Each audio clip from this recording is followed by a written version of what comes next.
Hello everyone, today I wanted to share something very interesting. So while I was out doing some weed whacking, my weed whacker was on, but for some reason the trimmer head wasn't spinning.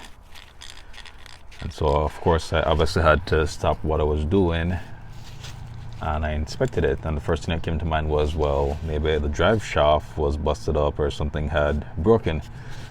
And so the first thing I did was take this off, and not sure if you can look and see in there, but when this is turning, that little area is supposed to be turned into, but nothing's turning.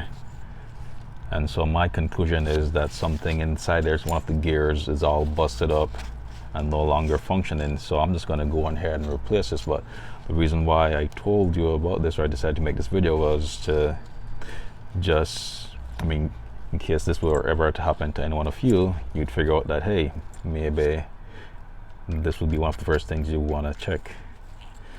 Yeah, so I'm going to be doing a second video where I pretty much buy another one of this, or I'm trying to get one used and replace it, but it's very easy. You just unscrew this little screw right here and it comes off.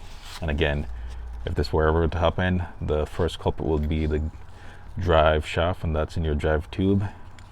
Either that has broken or the gears in here have been messed up.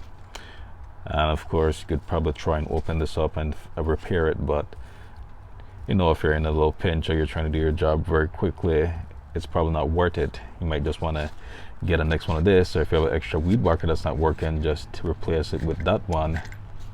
Yes, that's about it. I'll be doing another video, so feel free to go ahead and subscribe, and I'll get back to you about another video. Thanks.